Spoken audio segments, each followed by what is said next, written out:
Perkenalkan, nama saya Muhammad Rafli Pratama dengan NPM 21081010262. Perkenalkan, nama saya Raditya Lumbuk Satyaputra dengan NPM 2108100259. Kami dari kelompok 20 akan membawakan materi yang berjudul DDoS Attack untuk memenuhi tugas akhir mata kuliah etika dan kompetensi informatika.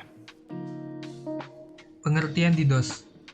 Distributed Denial of Service atau lebih dikenal dengan nama DDoS adalah sebuah percobaan penyerangan dari beberapa sistem komputer yang menargetkan sebuah server agar jumlah traffic menjadi terlalu tinggi, sampai server tidak bisa menghandle request-nya.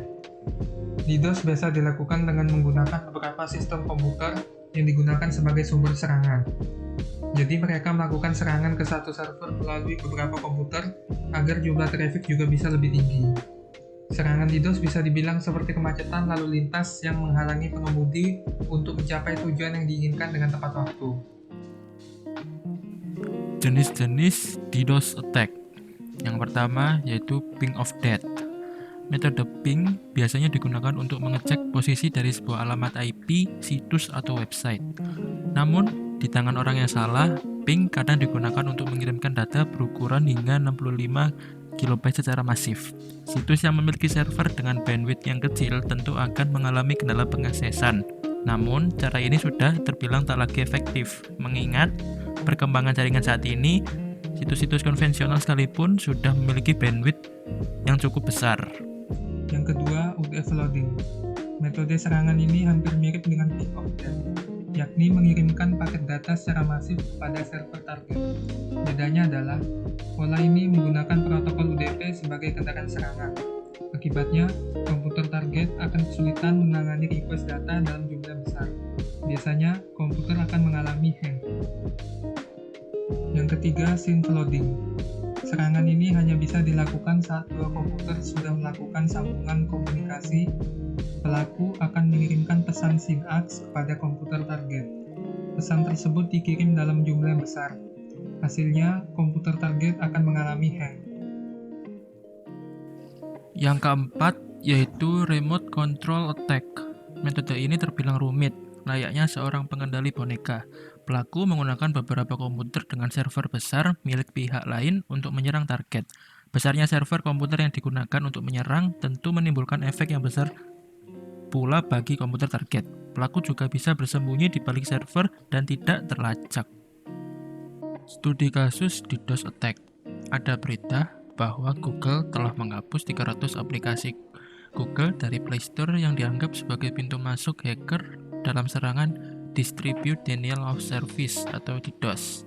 Tindakan ini dilakukan setelah banyak analisis keamanan digital melaporkan ratusan aplikasi yang menyamar sebagai aplikasi yang tidak berbahaya. Dalam keterangan resminya, Google menyatakan ratusan aplikasi tersebut menyamar sebagai pemutar video, nada dering, dan fungsi lain. Serangan DDoS ini merupakan serangan yang membanjiri perangkat dengan paket dalam jumlah besar. Tujuannya agar perangkat tidak bisa diakses.